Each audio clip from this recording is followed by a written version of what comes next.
உள்ள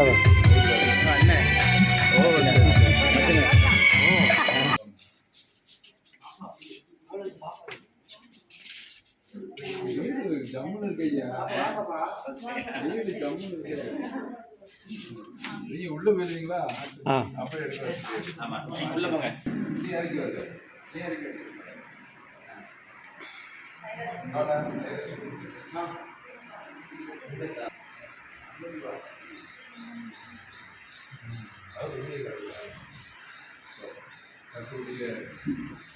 பரிசுத்த நாமம்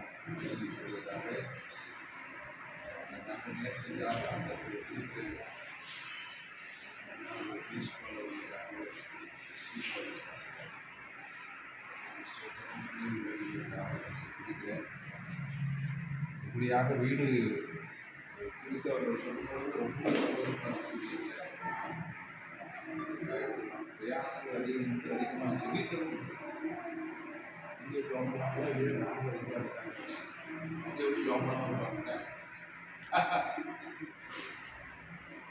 அவங்களும் ஜோம்பனாங்க. அதோட நாங்கள் ரொம்ப ஜீவனாக நம்ம பாஸ்டர் அடிக்கடி சொல்லுவாங்க, ஒரு சென்டாவது வாங்கணும், ஒரு சென்டாவது வாங்கி அதை வீட்டை கட்டு. வீடு கட்டாட்டங்கிறவங்க ஒரு கூரையாவது போடு, ஒரு சென்ட்லையாவது நீ இருக்கணும். வீடு ஐயா அடிக்கடி சபையில் சொல்லுவாங்க. அது இந்த நாளிலே இந்த குடும்பத்துக்கு கர்த்தர் நிறைவேற்றினதற்காக நான் கர்த்தரை வச்சுக்கிறேன். வசனத்தில் பார்க்கும்போது கர்த்தர் வீட்டை கட்டாராம். இந்த வீடு ஏற்கனவே கட்டின வீடு, ஆனாலும் இவர்களுக்கு ஏற்றாற் போல இது இருக்கும் என்பதை நான் விசுவாசிக்கிறேன். ஏன்னா பார்த்து பிடிச்சி தானே வாங்கிக்கிட்டீங்கன்னா, அதனால் இத்தனை லட்சம் கொடுத்து வாங்கும்போது சும்மா வாங்க முடியாதுல்ல. அது பிடித்திருக்கிறது, அதுக்கு ஏற்ற ஒன்றை கர்த்தர் முன் குறித்து வைத்தார். அதற்காக ஸ்தோத்திரம். வேலையோடு நாம் ஜெபித்து இந்த வீட்டை நாம் பரிசுத்தம் உள்ள இந்த நல்ல பிதாவே நாம் மகிமைப்படட்டும். இந்த கிருபைக்காக இரக்கத்திற்காக நன்றி செலுத்துகிறோம். நல்ல நாளை கர்த்தர் எங்களுக்கு தந்ததற்காக நன்றி. இது பல வருடங்களுக்கு முன்பதாக நாங்கள் உள்ளத்தில் நினைத்த ஒன்று, ஆனாலும் இது இப்படித்தான் அமையணும் என்பதை கர்த்தர் நீர் எல்லையை முன்குறித்ததற்காக சொல்கிறோம். ஆனால் ஒன்று மாத்திரம் உறுதி, இவர்கள் ஆசீர்வாதத்தின் எல்லை இதோடு நிற்பதில்லை. இது ஆரம்பமான ஒன்றுதான். இதிலும் பெரிதானவர்களை இன்னும் எல்லைகள் விரிவடைகிறத, இவர்கள் குடும்பத்தின் ஆசீர்வாதம் விரிவடைகிறத நாங்கள் வரக்கூடிய நாட்களில் நிச்சயம் பார்க்க போகிறோம். அந்நிய கண்கள் அல்ல, எங்களுடைய சொந்த கண்கள் காணும்படியா நீர் அனுக்கிரகம் செய்ய நீ நல்லவராக இருக்கிறீர். இதற்காக உங்களுக்கு ஸ்தோத்திரம். ஆண்டவரே, அந்த இஸ்ரவேல் ஜனங்களை குறித்து பார்க்கும்பொழுது அவர்களுக்கு நீர் ஆயத்தம் பண்ணின அந்த சொந்த இடத்தை, பாலும் தேனும் ஓடினதான தேசத்தை அவர்கள் சுதந்திரிப்பதற்காக கர்த்தர் நீர் அனுக்கிரகம் தந்தீரே. அதுபோல இவர்களுக்கு இந்த இடத்துல பாலும் தேனும் ஓடுவதாக, இந்த இடம் ஒரு செழிப்பான இடமாய் காணப்படுவதாக, குடும்பத்தாருக்கு தேவையான பாதுகாப்பு, இந்த குடும்பத்தாருக்கு தேவையான சந்தோஷம், சமாதானம், நிறைவு, ஸ்தோத்திரம், ஆவிக்குரிய நன்மைகள், உலகத்தின் நன்மைகள், ஸ்தோத்திரம், வானத்திற்குரிய பூமிக்குரிய சகல ஆசீர்வாதங்கள் இந்த எல்லையில் இந்த குடும்பத்தை கர்த்தர் நீர் வாழ வைத்து நீர் ஆண்டவரை ஆசீர்வதிக்கும்படியாக நாங்கள் ஜெபிக்கிறோம். ஜெயசுபால் அவர்களுக்காக உங்களுடைய சமூகத்தில் வருகிறேன். கர்த்தர் நீர் ஆசீர்வதிக்கிறார்.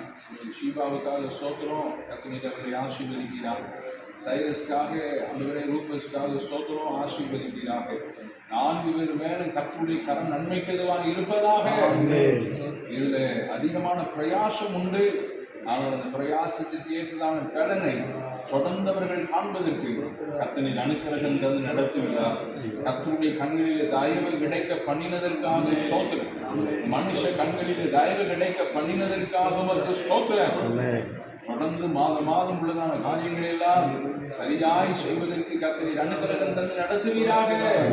கையின் பிரயாசங்களை ஆசீர்வதிங்க, கையின் கிரியைகளை உறுதிப்படுத்தி கொடுங்கப்பா. பிதா குமாரன் பரிசுத்தாவின் நாமத்தினாலே இந்த புதிய வீட்டிற்காக நாங்கள் உங்களுடைய சமூகத்தில் வருகிறோம். வீட்டை கர்த்தர் நீர் ஆசீர்வதிங்க, வீட்டை நீங்க ஆசீர்வதிங்க. இந்த வீடு ஆண்டவரே ஒரு ஜெப வீடாய் இருப்பதாக, இந்த வீடு ஒரு ஆசீர்வதிக்கப்பட்ட ஒரு ஸ்தலமாய் இருப்பதாக. நாமம் மகிமைப்படட்டும். தொடர்ந்து எங்களுக்கு இந்த பிரதிஷ்டை ஆராதனையை மகிமையாக கர்த்தர் நடத்தி தருவீராக வாழ்த்துகிறோம். வந்திருக்கிற உறவினர்கள், நண்பர்கள் எல்லாரையும் ஆசீர்வதிங்கப்பா. இந்த பிரசனம் வெளிப்படட்டும், உண்மைக்குள் மறைத்துக் கொள்ளும். இயேசுவின் நாமத்தில் ஜெபம் கேளும் எங்கள் ஜீவனுக்கு நல்லது.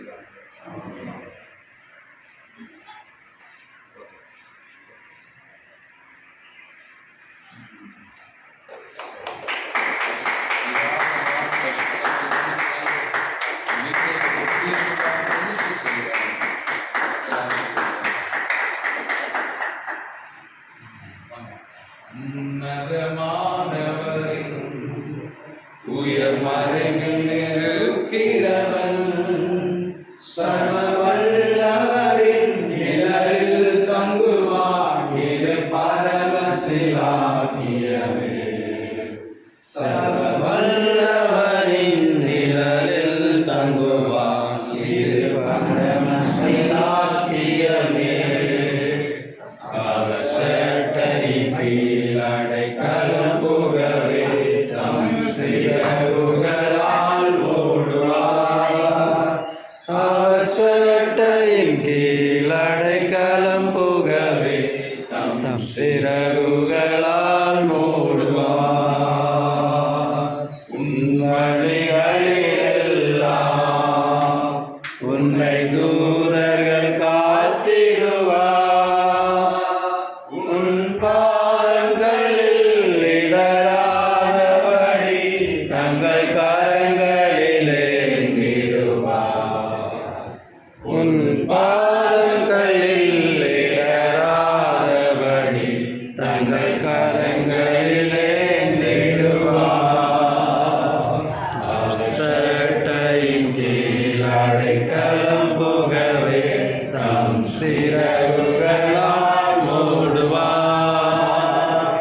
அவசட்டையின் கீழ் அடைக்கலம் புகவே தம் சிறகுகளால் மூடுவார்.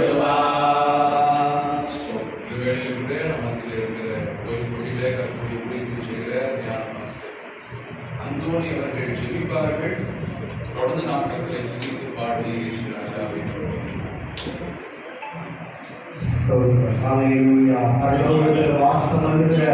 எங்கள் பரிசுத்தமுள்ள தேவனே, நாமத்தை நாங்கள் மகிமைப்படுத்துகிறோம். தேவனே, சகலத்தையும் செய்ய வல்லவர். நீ செய்ய நினைத்தது தடைபடாது என்பதை ஆவியானவரே உமக்கு ஸ்தோத்திரம். இந்த நாட்களில் கர்த்தாவே உமக்கு ஸ்தோத்திரம். குடும்பத்தாருக்கு கர்த்தரானவரே வசனத்தில் திரும்ப திரும்ப நீங்கள் நினைவூட்டுகிறதற்காக உமக்கு ஸ்தோத்திரம். ஆவியானவரே உமக்கு ஸ்தோத்திரம். எங்களுடைய ஆவிக்குரிய தகப்பன் அவர்கள் இவருடைய வாழ்க்கையில சொல்லி இருக்கிறதான ஆசீர்வாதங்கள் ஒவ்வொன்றும் எங்களுடைய வாழ்க்கையில் நடக்கிறது என்றதான சாட்சியெல்லாம் நாங்கள் கேட்டுக்கொண்டே இருக்கிறோம். இவர்களுக்கு கர்த்தர் செய்ததை வந்து பாருங்கள் என்றதான ஒரு வார்த்தை முதலாவது அவன் இவர்களை பார்த்து கர்த்தர் சொல்ல ஒரு தீர்க்க தரிசன வசனம். ஆவியானவரே, அப்படியாய் அவன் ஒவ்வொரு நாட்களிலும் கர்த்தர் நடத்தி வருகிற ஒவ்வொரு பாதைகளிலும் இந்த குடும்பத்தை கர்த்தர் ஆச்சரியமாய் நடத்தி கொண்டு வருவதற்காக ஒரு ஸ்தோத்திரம் தகப்பனே. ஆவியானவரே, குடும்பத்தாருடைய ஜெபம், எங்கள் போதகருடைய ஜெபம், விசுவாச மக்களுடைய ஜெபம், ஆவியானவரை எல்லாம் கேட்டு இவருடைய பிரயாசம் எல்லாவற்றையும் அறிந்து ஆவியானவரே இன்றைக்கு நல்ல ஒரு சுதந்திரத்தை கர்த்தர் இவர்களுக்கு ஏற்படுத்தி கொடுத்ததை எண்ணி எங்கள் தேவனுடைய நாமத்தை நாங்கள் மகிமைப்படுத்துகிறோம். ஆவியானவரே,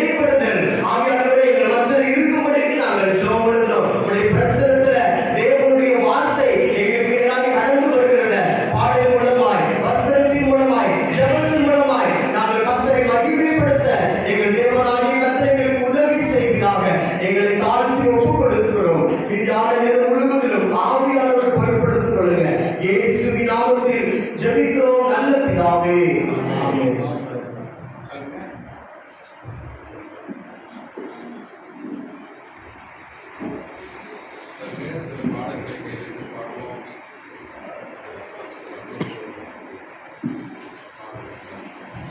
ஸ்தோத்திரம். கர்த்தருடைய நாமம் பரிசுத்தப்படுவதாக.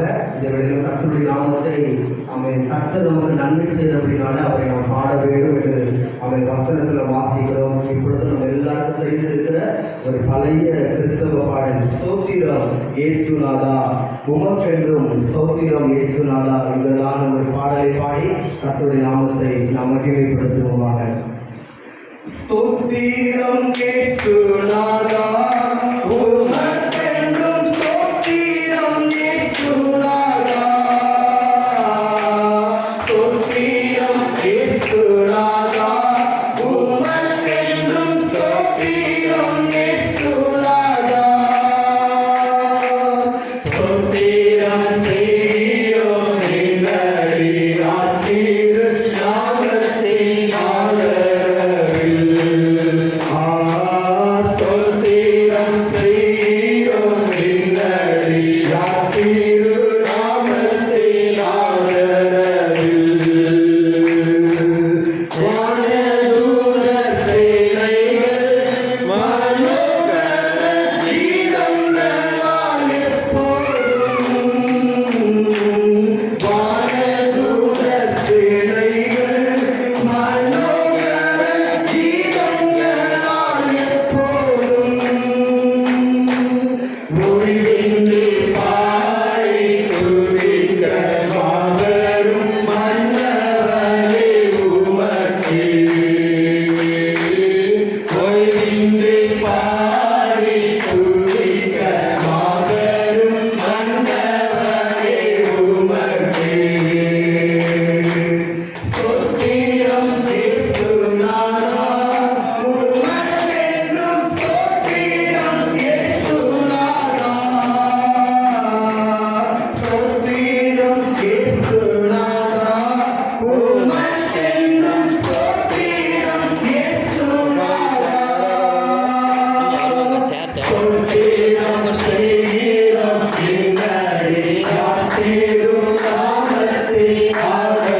ஸ்தோத்திரம் செய்கிறோம் நிம்மதி நாம் பெறும் நாமத்தின் ஆதரவில். ஸ்தோத்திரம் இயேசுநாதா, உமக்கென்றும் ஸ்தோத்திரம் இயேசுநாதா. ஸ்தோத்திரம் இயேசுநாதா, உமக்கென்றும் ஸ்தோத்திரம் இயேசுநாதா. ஸ்தோத்திரம் செய்கிறோம் நிம்மதி நாம் பெறும் நாமத்தின் ஆதரவில். ஸ்தோத்திரம் செய்கிறோம் நிம்மதி நாம் பெறும் நாமத்தின் ஆதரவில். ஸ்தோத்திரம் செய்கிறோம் நிம்மதி நாம் பெறும் நாமத்தின் ஆதரவில். ஸ்தோத்திரம் செய்கிறோம் நிம்மதி நாம் பெறும் நாமத்தின் ஆதரவில். ஹalleluya ஹalleluya. ஒரு பாடல் கூட நம்ம எல்லாரும் சேர்ந்து பாடி கர்த்தரை மகிமைப்படுத்த போகிறோம். நித்தமும் நான் உன்னை நடத்துவேன், நீ பயப்படாதே, நீ அறிந்திடாத ஆராய்ந்திடாத வழியில் நான் ஒவ்வொரு நாளும் உன்னை நடத்துவேன். உன் வீடு என்றென்றும் தேவனுடைய கிருபையினால நிலைத்திருக்கும். ஏற்ற காலத்தில் ஒரு காரியம் கைகூடும். தலைமுறை தலைமுறையாய் ஒரு குடும்பம் பிரகாசிக்கும். அதில் வளரக்கூடிய பிள்ளைகள் தேவனுடைய தூதரை போல இருப்பார்கள். சாட்சிய சந்ததியாய் இந்த குடும்பம் என்னையே ஆராதிக்கும் என்றதான நல்ல அர்த்தங்கள் நிறைந்த வாக்குத்தத்தங்கள் நிறைந்த பாடலை உற்சாகமாய் கரங்களை தட்டி பாடி தன்னுடைய நாமத்தை நாம் மகிழ்ச்சிப்படுத்துவோமாக. நித்தமும் உன்னை நடத்திடுவேன், நீ பயப்படாதே, நீ அறிந்திடாத ஆராய்ந்திடாத வழியில் நடத்திடுவேன், நீ அறிந்திடாத ஆராய்ந்திடாத வழியில் நடத்திடுவேன். நித்தமும் உன்னை நடத்திடுவேன், நீ பயப்படாதே, நீ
பரிசுத்த நாமம் மகிமைப்படுவதாக. நல்ல நேரத்தில் உங்கள் மத்தியில் கர்த்தருடைய வார்த்தையை பகிர்ந்து கொள்வதற்கு நல்ல வாய்ப்புக்காக நான் பெற்றிருக்கிறேன். அருமையான சேகப் அவர்களுக்காக, ஷீபா அவர்களுக்காக, பிள்ளைகளுக்காக கர்த்தரை நான் துதிக்கிறேன். 4 பேர் மேலும் கர்த்தருடைய ஆசீர்வாதம் நிறைவாய் தங்கியிருக்கட்டும். கர்த்தர் நிச்சயமாகவே அவரை ஆராதிக்கிறதான ஜனங்களோடு கூட இருக்கிறார்.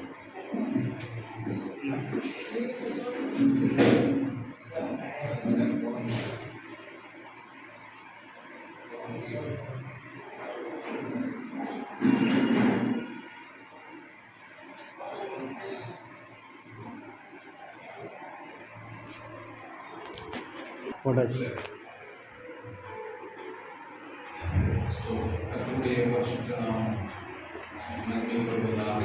இது நல்ல ஒரு நாள். அருமையான குடும்பத்தாருக்கு கர்த்தர் ஏற்படுத்தி கொடுத்ததான நல்ல நேரத்துக்காக, நல்ல வாய்ப்புக்காக நான் கர்த்தரை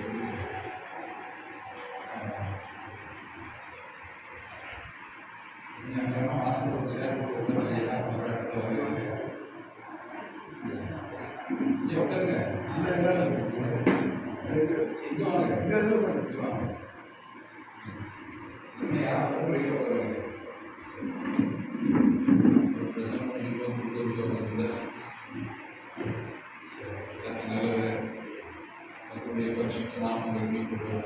இது பல ஆண்டுகளுக்கு முன்பதாகவே கடவுளுக்கு வேண்டிய ஒரு கருத்து.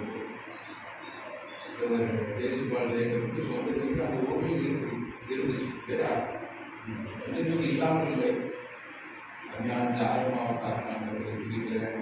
அவரும் அவருடைய கணவரும் சேர்ந்து ஊழிய சுவிஷத்தில் அவர்கள் செய்ததான ஊழியத்தை அவங்க ஒருபோதும் மறக்க முடியும். அவர்கள் 2 பேரும் தான் கல்லை கேம்பஸ் ஒரு 50 ஏக்கர் வாங்கும்போது அவர்கள் பொறுப்போடு தான் முழு கேம்பஸ் அவர்கள் ரொம்ப பொறுப்பாக 2 பேரும் கவனித்துள்ளார்கள்.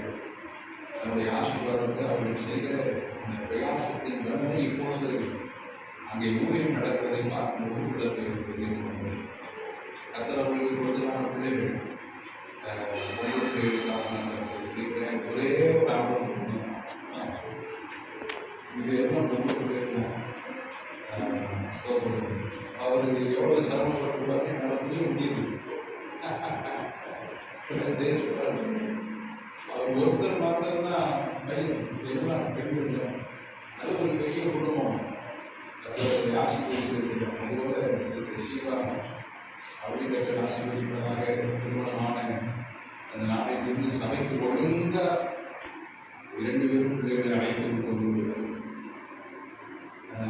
கல்யாண சிஸ்டர் குறித்து சொல்லணும்னா நல்ல ஒரு விசுவாசம் உள்ள நல்ல ஒரு சொல்லுவோம். 2 பேருமே நல்ல விசுவாசத்தில் உள்ளவர்கள், கர்த்தரை தேடுகிறவர்கள், கர்த்தருக்கு பிரியமாய் வாழணும் என்று சொல்லி நினைக்கிறவர்கள். அவங்களுக்கு பார்ப்போம் இந்த நாட்டிலே கர்த்தருக்கு பிரியமாய் வாழணும் என்று நினைக்கிறதே ரொம்ப அபூர்வமான ஒன்றாக, ரொம்ப அபூர்வமான ஒன்றாக இருக்கு. சபைக்கு வருவாங்க, துதிப்பாங்க, ஆராதிப்பாங்க. ஆனால் கர்த்தருக்கு பிரியமா வாழணுங்கிற ஒரு சடங்காச்சாரமா என்ன செய்யவிடும், சில நேரங்களில் மாறிவிடும். ஆனால் இவர்கள் அப்படி அல்ல. நல்ல ஒரு பெந்தெகோஸ்தே சபைக்கு அவர்கள் நாளில் இருந்து புதிய சபைக்கு அவர்கள் நாளிலிருந்து இதுவரைக்கும் வைராக்கியமாக இயேசுவை இருக்க பற்றி கொண்டது. வாழ்க்கையில் பல உயர்வு தாழ்வுகள், பல சூழ்நிலைமைகள், அவர்கள் எதிர்பார்த்த சூழ்நிலைமைகள் இல்லாட்டாலும் தேவனாகிய கர்த்தர் அவர்களோடு கூட இருந்து அற்புதமாக நடத்தினதை நாங்கள் என்னுடைய கண்ணால் பார்த்திருக்கிறோம்.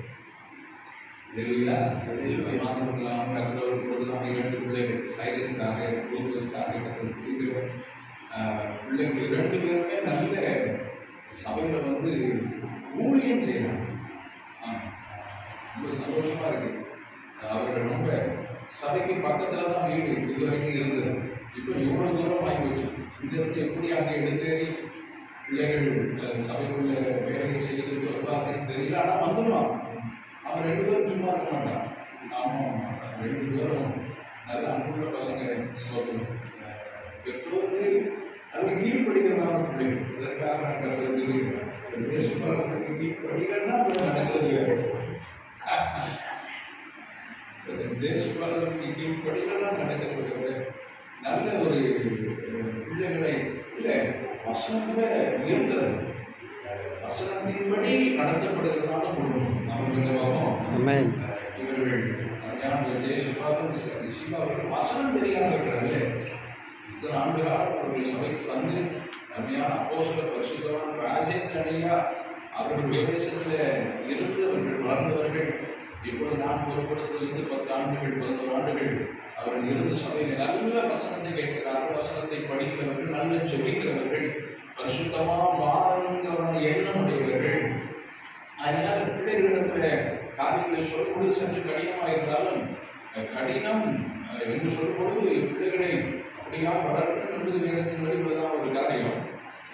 ஆனால் அளவு கடந்து அன்பும் வைத்திருக்கிறார். பிள்ளைகள் மேலே என்ன வச்சிருக்கிறாங்க? அளவு கடந்து அன்பு வச்சிருக்கிறாங்க. உண்மையான மூத்த மகன் சைரஸ் கொஞ்சம் சுகம் இல்லாமல் ஆகிட்டு ஹாஸ்பிட்டலில் சேர்த்துருந்தது.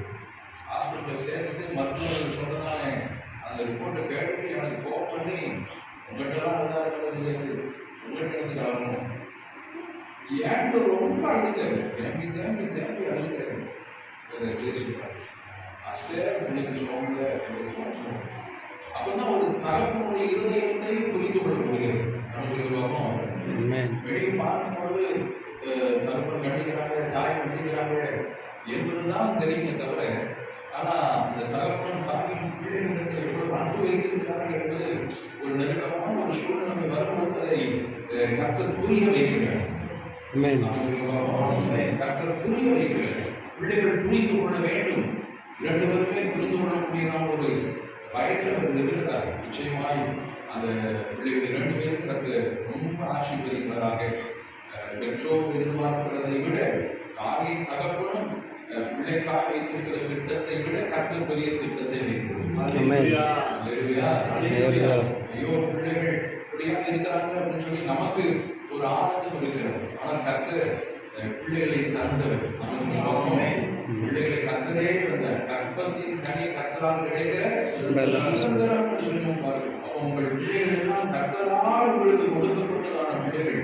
அந்த பிள்ளைகள் நிச்சயம் ஆசீர்வாதமாக இருக்கிறார்கள். 4 பேரையும் பிதாவின் பரிசுத்தாவின் நாமத்தினாலே மனப்பூர்வமான சந்தோஷமான ஆசீர்வதிக்கிறோம். வீட்டை பார்க்கும்போது ஒரு பெரிய சந்தோஷம் இருக்கும். உள்ளத்துல ஒரு எண்ணம் உண்டு. எனக்கு கேம்பஸ்ல வந்த உடனே கேட்டை தாண்டி உள்ள வந்த உடனே எனக்கு ஒரு பெரிய சந்தோஷம் உண்டாயிடுது. ஸோ இப்படியாய் கர்த்தரை பின்பற்றுகிறதான ஜனங்களை கர்த்தர் உயர்த்துகிறார், நடத்துகிறார், ஆசீர்வதிக்கிறார் என்பதை சிந்திக்கும் போது உள்ளத்தில் ஒரு பெரிய சந்தோஷம். இந்த வீட்டை பரிசுத்தாவின் நாமத்தினாலே நாம் ஜெபித்து வெளிச்சை வைத்திருக்கிறோம். இந்த வீடு இது கடைசி வரைக்கும் இவர்கள் நன்றாக குடியிருப்பதற்கு ஏற்ற நல்ல ஒரு வீடாக, ஒரு ஜெபிக்கிற ஒரு ஸ்தலமாக நாம் ஜெப வீடாக கர்த்தர் இதை ஆசீர்வாதமாக மாற்றி தருவாராக. ஆவிக்குரியவர்களுக்கு கர்த்தர் ஒரு வீட்டை தருகிறார் அப்படின்னா அது ஒரு ஜெப வீடாகத்தான் இருக்கிறார். குடியிருக்கிறார். ஆனால் அது இருக்க வேண்டிய முக்கியமான ஒன்று, அந்த வீடு ஒரு ஜெப வீடாகும். எனக்கு எந்த ஒரு சந்தேகமும் இல்லை. இந்த வீடு நிச்சயமாக இவர்கள் குடியிருப்பார்கள். இது ஒரு ஜெப வீடாகத்தான் இருக்கும். ஜெப வீடாகத்தான் இருக்கும். அப்படிப்பட்டதான் ஒரு நிலையை அந்த நிறைவாய் வந்து அதிகமாக நடத்துவதாக. வேதவசனத்தை வாசிக்கும் பொழுது நான் ஜெபத்துக்கு சொன்னது கூட 127ஆம் சங்கீதம் 1ஆம் வசனம், கர்த்தர் வீட்டை கட்டார்கள், அதை கட்டுகிறவரின் பிரயாசம் என்பது விருதா. அப்போ கர்த்தர் வீட்டை கட்டுகிறார். இந்த வீட்டுல என்னெல்லாம் இருக்கணும், கர்த்தர் கொடுத்ததான வீட்டுல என்னெல்லாம் இருக்கணும் என்பதை குறித்து உங்களிடத்துல சில காரியங்கள் முன்வைக்க விரும்புகிறேன். கர்த்தர் கொடுத்ததான வீட்டுல உங்கள் வீடு கர்த்தர் கொடுத்ததான வீடு அமைப்புவாகும். நீங்க இருக்கிற சொந்த வீடானாலும் சரி, நீங்க வாடகைக்கு நீங்க குடியிருந்தாலும் சரி, நீங்க இருக்கிறதான ஸ்தலம் கர்த்தர் உங்களுக்கு தற்காலிகமாகவோ நிரந்தரமாகவோ நீங்கள் குடியிருப்பதற்காக கர்த்தர் உங்களுக்கு கொடுத்ததான ஒரு ஸ்தலம். நாம பார்ப்போம். கர்த்தருடைய பரிசுத்த நாமம் மகிமைப்படுவதாக. அப்போ கர்த்தர் கொடுத்ததான ஸ்தலத்திலே முதலாவது கர்த்தர் இருக்கிறது. கர்த்தர் கொடுத்ததான ஸ்தலத்துல இது கர்த்தர் கொடுத்த வீடுன்னு சொன்னால் இந்த வீட்டுல யார் இருக்கணும்? கர்த்தர் இருக்கணும். கர்த்தருடைய பரிசுத்த நாமம் மகிமைப்படுவதாக. அதற்காக இயேசுநாதனுடைய படத்தை பெருசா செஞ்சு கதவு சேஷனை மாட்டணுங்கிற அவசியம் இல்லை. படம் மாட்டி பிரயோஜனம் இல்லை. இங்கே கர்த்தர் இங்கே வாசம் பண்ணுகிறவராக. எந்த வீட்டுல இயேசு வாசமாக இருக்கிறாரோ அந்த வீடு நிறைவான ஒரு வீடு. ஆனா ஒரு கல்யாண வீட்டுல ஏசப்பா வந்தாங்க, அங்க குறைவு இருந்தது. அவங்க திராட்சை ரசம் குறைபட்டு போனோம். அவங்க இயேசு கிறிஸ்து வந்த உடனே திராட்சை ரசம் குறைபட்டு போனதே இயேசுவின் தாயார் நன்றாக இறந்து இயேசு இடத்துல ஓடி வந்து சொல்லுகிறாங்க. இயேசு சொல்லுகிறார், என் வேலை இன்னும் வரலங்கிறார். ஸ்திரீயே என்னுடைய வேலை என்ன செய்யல, இன்னும் வரல என்ற அந்த திருமணம் நடந்து முடிவதற்கு முன்பதாக கர்த்தருடைய வேலையும் வந்தது. குறைவை கர்த்தர் நிறைவாக்கும். இந்த கர்த்தர் கொடுத்ததான வீட்டுல இந்த வீட்டுல ஸ்தோத்திரம் இயேசு இருக்கிறார் என்று சொன்னால் உங்கள் குறைவெல்லாம் நிறைவாகும். உங்கள் குறைவெல்லாம் என்ன நிறைவாகும். நாம் மனிதர்கள் தானே, நாம் குறைவுள்ளவர்களாக இருக்கிறோம்.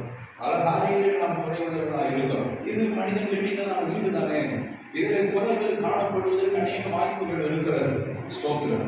குறைவுகள் காணப்படுவதற்கு வாய்ப்புகள் இருக்கிறது. ஆனாலும் அந்த குறைவை கர்த்தர் மாற்றி உங்கள் வாழ்வை நிறைவாக்குவார். எனக்கு அது தெரியாது, ஜெயஸ்பால் ஜெயக்கோவுக்கு அது தெரியாது, சிஸ்டர் ஷீலாவுக்கு அது தெரியாது, சைரஸுக்கு அது தெரியாது, ரூபஸுக்கு அது தெரியாது. அந்த குறைவை கூட கொஞ்சம் குறைவாகத்தான் நமக்கு படிச்சிருக்கோம்.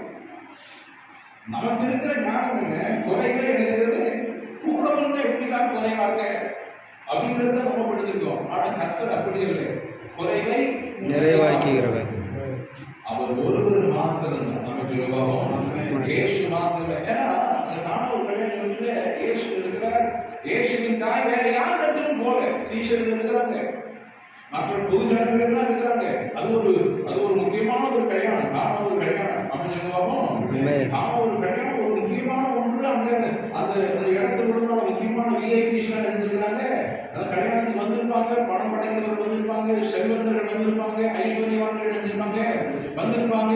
ஆனா அந்த திராட்சை ரசம் குறைபட்ட பொழுது பந்தி விசாரிக்கிறவர்கள் இருக்கிறாங்க, பந்தியை கவனிக்கிறவங்க இருக்கிறாங்க. அந்த வீட்டுல அந்த திருமணத்திற்காக வேலை செய்கிற எல்லாரும் இருக்கிறாங்க, விருந்தாட்கள் இருக்கிறாங்க, சொந்தக்காரர்கள் இருக்கிறாங்க, உறவினர்கள் இருக்கிறாங்க. அவங்க எல்லாம் இருந்தாலும் இயேசுவின் தாய் திராட்சரசம் குறைபட்ட பொழுது அந்த செய்தி வந்ததும் அவர்கள் அறிந்ததும் வேற யாரிடத்திலும் போல வேற யாரிடத்திலும் போல இயேசுவை தேடினான். ஆனா இயேசுவின் தாய்க்கே தெரிஞ்சிருக்கிறது வேற யார்கிட்ட போனாலும் இந்த கதை என்ன செய்யாது, நடக்காது. அதனால அருமையான குடும்பத்தாரிடத்துல நான் கேட்டுக்கொள்கிற ஒரு அன்பான வேண்டுகோள் இங்க இருக்குதானே, ஒவ்வொரு விசுவாச மக்கள் வந்திருக்கிறான், ஒவ்வொரு உறவினரிடத்துல நான் கேட்டுக்கொள்கிற ஒரு அன்பான வேண்டுகோள், உங்கள் வீட்டில் இயேசு இருப்பாராக. அமைச்சர் பார்ப்போம், உங்க வீட்டில் அதை வாங்கி வைக்கணும், இதை வாங்கி வைக்கணும், அதை போடணும், இதை போடணும் என்பதை விட உங்கள் வீட்டில் இயேசு இருக்கிறார். அமைச்சர் பார்ப்போம், இயேசு இருக்கிற வீட்டில் சந்தோஷம். இயேசு இருக்கிற வீட்டுல சமாதானம், இயேசு இருக்கிற வீட்டுல குறைகள் நிறைவாகும், இயேசு இருக்கிற ஸ்தலம் பிரகாசமான இயேசு இருக்கிற இடத்துல பேய் பிசாசுக்கு இடம் இல்லை. நைட்டு தூங்கும் போது தலை விரிச்சு போட்டு ஒன்றும் வராது. இயேசு இந்த வீட்டில் இருக்கிறார். பேய் பிசாசுக்கு இடம் இல்லை.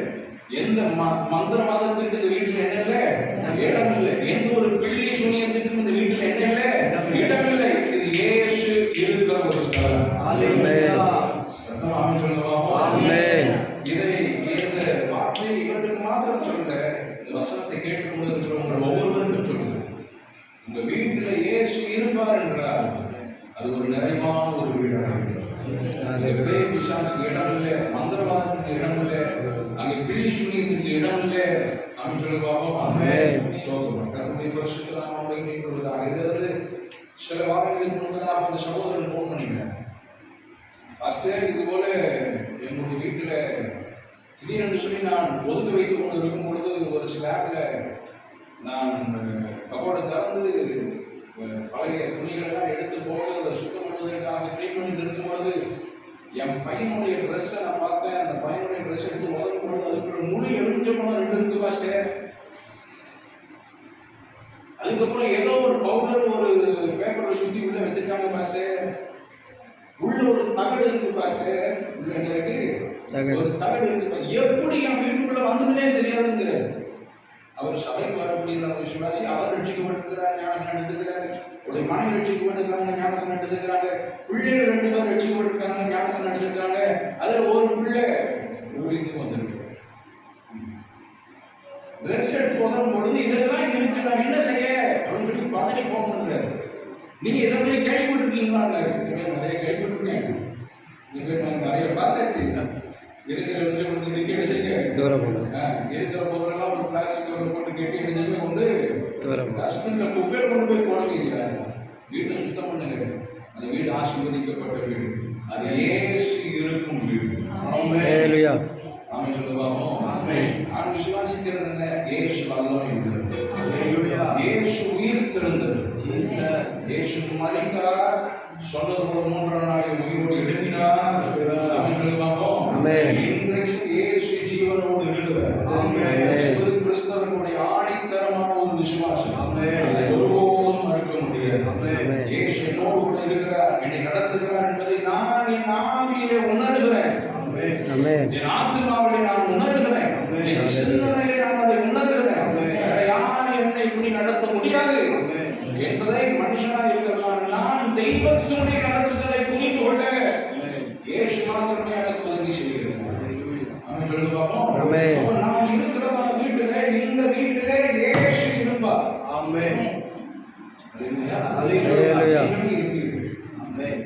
இயேசு இந்த வீட்டில் இருக்கிறதுனால கர்த்தர் சுகமாய் தங்குவார். தீர்க்கதரிசன ஆகமத்தில் ஒரு வசனப்படியா இருக்கிறது, கர்த்தர் சுகமாய் தங்குவார். எப்ப நம்ம சுகமா தங்க முடியும்னா இயேசு இருந்தா தான் சுகமா தங்க முடியும். அவன் சொல்லுவாங்க, வீட்டுல 3 பேர் இருக்கும்போது ஜேசுபால் இருந்தாலும் சுகமா தங்க வைக்கிறது இயேசு மட்டும். இயேசுபால் வேலைக்கு போயிட்டு திரும்ப வருங்க, நீங்க வேலைக்கு போயிட்டு திரும்ப வருவீங்க. பிள்ளைகள் 2 பேர் தனியா இருப்பாங்க. தனியா இருந்தாலும் அவர்கள் சுகமா இருக்க இயேசு மட்டுமே காரணமாக இருக்கிறார். இயேசு இருக்கும் வீடு ஆசீர்வதிக்கப்பட்ட ஒன்றாக. சரி, வேற என்னன்னா இந்த வீட்டுல இருக்கணும் அப்படின்னா ஜெபம் இருக்கணும், வேத வாசிப்பு இருக்கணும், உபவாசம் இருக்கணும், கர்த்தரை துதிக்கிறதான துதி இருக்கணும், ஆராதனை இருக்கணும், வேதத்தை வாசித்து தியானம் பண்ணுகிற அனுபவம் இருக்கணும். ஏதாவது ஒரு நெருக்கமான ஒரு சூழ்நிலை வரும்பொழுது இந்த வாசப்படியில் உட்காந்து அழிவு சீமாவுக்கு சொல்லுங்க. ஏதாவது ஒரு சம்பவம் எல்லாம் 100% சரியாக நடக்கும் என்ன செய்ய முடியாது, சொல்ல முடியாது. சில நேரங்களிலே சில காரியங்களை நாம் மேற்கொள்ள வேண்டியது இருக்கும். We have to overcome some of the things in our life.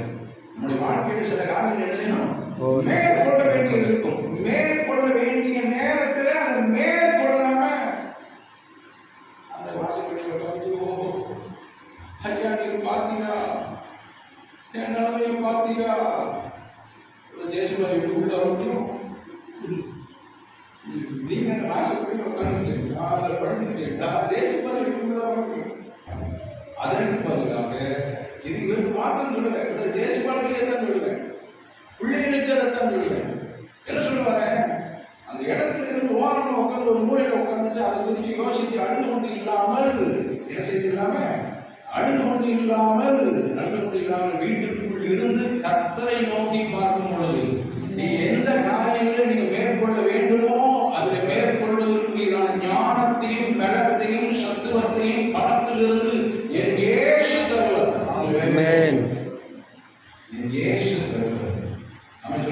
ஆமென். கர்த்தருடைய பரிசுத்த நாமம் மகிமைப்படுவதாக. அப்ப இயேசு முதலாவது இந்த இடத்துல இருக்கணும். இதோடு கூட சேர்ந்து மற்ற ஆவிக்குரிய ஆசீர்வாதங்களை நாம் இந்த வீட்டில் வைத்துக் கொள்வோம். ஆமென். பீரோ லாக்கர்ல இவங்க நகப்படாத அவிச்சு குடிச்ச பச்சை பெந்த குடிச்சு. ஆமா, அதனால அவங்க பீரோல இருக்க சிஸ்டர் எவ்வளவு இருக்கு, எத்தனை பவுண்ட் இருக்குது, எத்தனை கிலோ இருக்கு, அதெல்லாம் ஒன்றும் கிடையாது. அதெல்லாம் போடதாக்க அதெல்லாம் வெறுத்துதான் வந்துருக்கு. இதெல்லாம் உங்களுக்கு எனக்கு கடைசியில் இதெல்லாம் வெறுத்துட்டு என்ன செஞ்சாச்சு, கர்த்தரையே சார்ந்து வந்தாச்சு. கர்த்தருடைய பரிசுத்த நாமம். சரி, அதற்கு பதிலாக பணம் இருக்கலாம், என்ன செய்யலாம், பணம் இருக்கலாம். அதே பார்த்துட்டு இல்லாம அது இன்னும் எப்படி பெருக்க அப்படின்றதே பார்த்துட்டு இல்லாம கர்த்தரை சார்ந்திருந்தால் இந்த உலகத்திற்குரிய நன்மைகளினால கர்த்தரை பரிபூர்ணமாய் நிரப்புவதற்கு இயேசு கிறிஸ்து நல்லவராய். ஆமென். ஆவிக்குரிய நன்மைகள் கர்த்தர் நமக்கு தருவார். அதை இந்த வீட்டில் நாம் வைத்துக் கொள்ள வேண்டும். ஆமென். இந்த வீட்டுக்கு ஒவ்வொரு அறைக்குள்ள போகும்போது ஒரு சமாதானம் இருக்கணும். காலையில எழுப்பி சோத்துருவோம். அந்த கிச்சன் தான் கிச்சன் போற வழியே சமாதானம் இருக்கு. அப்படியே ஒரு பாத்திரம் போட்டு அப்போ காலையில 5 மணிக்கோ 4 மணிக்கோ எழுச்சி நாங்கள் உள்ள போகும்பொழுது கிச்சனுக்குள்ள போகும்பொழுது அங்க கற்றுடைய பிரச்சனத்தை உணரணும். வெளியே போயிட்டு பிள்ளைகளோ கணவனோ மனைவியோ வெளியே போயிட்டு அந்த கேம்பஸ்க்குள்ள அந்த கேட்டை தவிர உள்ள வரும்பொழுது கற்றுடைய பிரச்சனத்தை உணரணும். அந்த சமையலெல்லாம் பண்ணி முடிச்சுட்டு ரூம்ல போய் கொஞ்சம் ரெஸ்ட் எடுப்போம் அப்படின்னு ரூமுக்கு போகும்போது நம்ம எடுக்கணும். கற்றுடைய பிரச்சனம் இருக்கணும். இந்த வீடு கற்றுடைய பிரச்சனத்தினால் கத்துறதை நிரப்புவா என்பது எந்த ஒரு சந்தேகமும் இல்லை. அப்போ முதலாவதாக இயேசு இருக்கணும். யார் இருக்கணும்? இரண்டாவதாக இயேசு தருகிற ஆவிக்குரிய நன்மைகள் எல்லாம் இருக்கணும். இரண்டாவதாக இயேசு தருகிற என்ன இருக்கணும்? ஆவிக்குரிய நன்மைகள். சரீர நன்மைகள் இரண்டாவது நமக்கு கிடைக்கும். அது எந்த ஒரு மாற்று கருத்தும் இல்லை.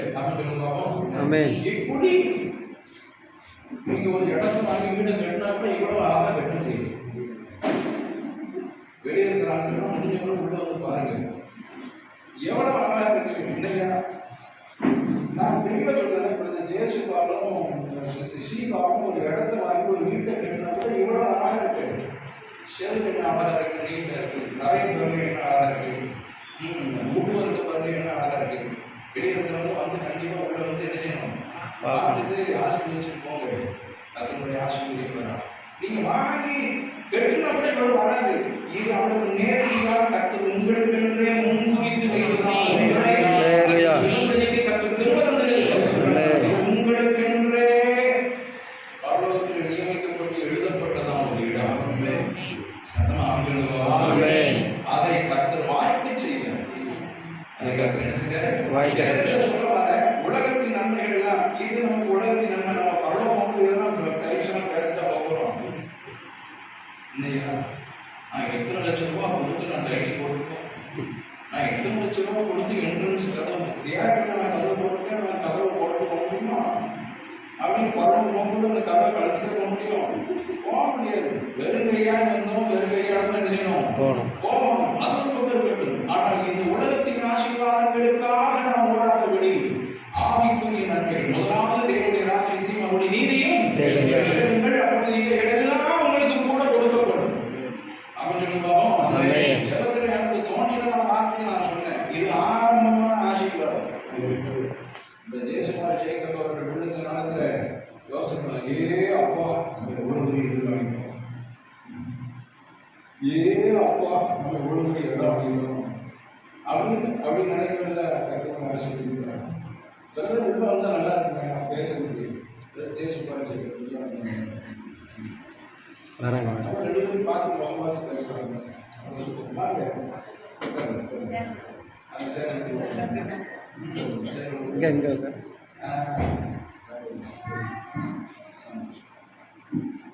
அப்போ என்ன சொல்லிட்டுங்க, இது ஆரம்பம். இது ஆரம்பம். இது என்ன சொல்லி பார்ப்போம்? ஆரம்பம். இனிமேதான் கர்த்தர் உங்களை நிறைவாக்க போறார். அப்படி சொல்லி பார்ப்போம். உங்கள் காலத்துல நீங்க இதை செஞ்சிட்டீங்க. உங்கள் பிள்ளைகள் காலத்துல இதை விட பல மடங்கு பிரமாண்டமானவைகளை கர்த்தர் வைத்திருக்கிறார். எந்த ஒரு சந்தேகமும் இல்லை. அது அது உங்களுடைய கண்கள் காணும். அந்நிய கண்கள்ல உங்களுடைய கண்கள் என்ன செய்யும்? காணும்படியாக கர்த்தரை அனுகிரகத்திற்கு நடத்தி வரான். இதோடு முடிந்தது என்பதல்ல, இது ஆரம்பம் தான். இன்னும் வரக்கூடிய நாட்களிலே கர்த்தர் எல்லைகளை விரிவாக்குவதற்கு, கர்த்தர் இவர்களுக்கு கொடுத்திருக்கிற ஆசீர்வாதத்தின் எல்லைகளை கர்த்தர் விரிவாக்குவதற்கு இயேசு கிறிஸ்து உண்மை உள்ளவராக இயேசு இந்த வீட்டில் இருக்கணும். இரண்டாவதாக ஆவிக்குரிய ஆசீர்வாதங்கள் இருக்கணும். ஆமென் சொல்லுங்க பாப்போம். ஆமென். என்ன இருக்கணும்? ஆவிக்குரிய ஆசீர்வாதம். அது என்ன? ஜெபம், வேத வாசிப்பு, உபவாசம், கர்த்தரை தேடுவது, கர்த்தரை சார்ந்து இருப்பது. ஆமென் சொல்லுங்க பாப்போம். கர்த்தரை கனப்படுத்துவது, கர்த்தரை உயர்த்துவது எப்போதும் இந்த இடத்துல காணப்பட்டு கொண்டே இருக்கணும். அல்லேலூயா. எதை செய்தாலும் ஜெபத்தோட செய்யணும். எதை செய்தாலும் எப்படி செய்யணும்? ஜெபத்தோட செய்யணும். ஸ்தோத்திரம். இங்கிருந்து வெளியே போனோம், ஜெபம் பண்ணிட்டு போகணும். திரும்ப வரும்பொழுது என்ன செய்யணும்? ஜெபம் பண்ணிட்டு உள்ள வரணும். கர்த்தரை ஸ்தோத்திரம் பண்ணிட்டே இருக்கணும். இந்த வீட்டில கர்த்தர் ஆகாரம் குறைவின்றி வைத்து அற்புதமாய் நடத்துவார். அப்ப இரண்டாவதாக ஆவிக்குரிய ஆசீர்வாதம். மூன்றாவதாக சரீர ஆசீர்வாதங்களை கர்த்தர் வீட்டில் வைப்பார். ஆமென் சொல்லுங்க பாப்போம். ஆமென். வீட்டில் எதை வைப்பாரு? சரீரத்திற்குரியதான ஆசீர்வாதங்களை கர்த்தர் வைப்பார். எந்த ஒரு பொருளை வாங்கினாலும் ஜெபம் பண்ணி கவனமா வாங்கணும். இல்லையா? யாரோ ஒருத்தர் பொருள் கொடுக்காங்கிறதுக்காக என்ன செஞ்சிடக்கூடாது? அள்ளிட்டும் வந்துடக்கூடாது. இந்த வீட்டுக்குள்ள வருகிற ஒவ்வொரு பொருளும் கவனமாய் பார்த்து உள்ள வர வேண்டிய பொருளாகவே இருக்கும். இல்லையா? அது ரொம்ப கவனமா இருக்கும். சில நேரத்தில் ஆவிக்குரியவர்கள் நம்ம வாங்குகிறதான அந்த பொருட்களை குறித்து நாம் கவனம் வைப்பதில்லை. ஏதோ ஒன்று கிடைக்கிறது என்பதற்காக நாம் என்ன செஞ்சிருந்தோம்? வாங்கிட்டு வந்துடுறோம். அதன் மூலமாக ஏற்படுகிறதான தீமை என்னென்பது பின்பதாகத்தான் விளங்கும். அதனால வரக்கூடியதான நன்மைகள் ஒவ்வொன்றும் இந்த வீட்டுக்குள்ளே இந்த வாசல் வழியாக உட்பிரவேசிக்கிற, அந்த கேட் வழியாக உட்பிரவேசிக்கிற ஒவ்வொரு சரீர நன்மைகளையும் நீங்கள் ஆராய்ந்து இது கர்த்தருடையதுதானா என்பதை உள்ளத்தில் உறுதி செய்து கொண்டு வரணும். அப்பொழுது அது உங்களுக்கும் உங்கள் தலைமுறைக்கும் அது ஆசீர்வாதமான ஒன்றாய் காணப்படும் என்பது எந்த ஒரு சந்தேகமும் இல்லை. கர்த்தருடைய பரிசுத்த நாமம் பகிரப்படுவதாக. மூன்றாவதாக சரீர நன்மைகளை நானே இந்த வீட்டை கர்த்தர் நிரப்புகிறார். இந்த வீட்டில் ஆகாரம் இருக்கும், இங்க குடிக்கிறதான தண்ணீர் ஆசீர்வதிக்கப்பட்டிருக்கும். ஆமென் சொல்லுவாங்க. புசிக்கிறதான ஆகாரத்தை கர்த்தர் என்ன செய்வாரு? ஆசீர்வதித்து தருவார். உங்கள் எல்லைகளை கர்த்தர் இன்னும் ஆவிக்குரிய ஆசீர்வாதத்தின் எல்லைகளை, சரீர ஆசீர்வாதத்தின் எல்லைகளை கர்த்தர் இன்னும் பெரிதாக்குவதற்கு இயேசு கிறிஸ்து உண்மை உள்ளவராகவே இருக்கிறார். உயர்த்தி ஒரு ஆமென் சொல்லுவாங்க. கூட இருக்கிற இடத்துல சொன்னதான ஆசீர்வாதங்கள் என்ன செய்ய முடியல. சொன்னதான ஆசீர்வாதங்கள் என் வாழ்க்கையில, என் குடும்பத்திலே நிறைவேற இயேசு என் வீட்டுல இருக்கணும். ஆவிக்குரிய ஆசீர்வாதங்கள் இருக்கணும். அதன் மூலமாய் சரீர நன்மைகள் என் வாழ்க்கையில் இருக்கணும். இடத்தில் விரும்புகிறவர்கள் மாத்திரம் இருக்கிற இடத்துல வலதுகர உயர்த்தினால சத்தமாக கர்த்தரை ஸ்தோத்திரம் பண்ணுவார்கள். ஹalleluya.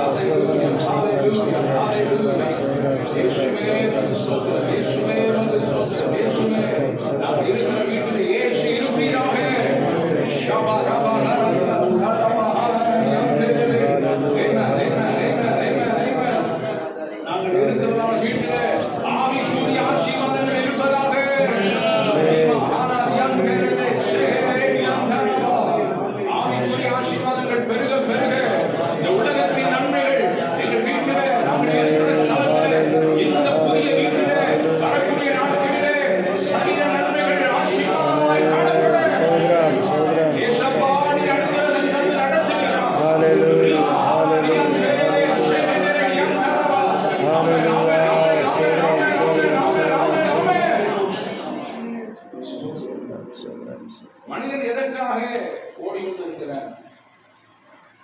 அவனுடைய பசியை ஆற்றுவதற்காக. பசியை நீக்கணும். ஜேசுபால் ஜேக்கப் கடினமாய் உழைக்கிறவர். அருமையான சிஸ்டர் ஷீபா அவர்களும் கடினமாய் உழைக்கிறவர். 2 பேருடைய கையின் பிரயாசங்களை கர்த்தர் அதிகமாய் ஆசீர்வதித்து ஸ்தோத்திரம். கையின் பிரயாசங்களை உறுதிப்படுத்தி கொடுப்பாங்க.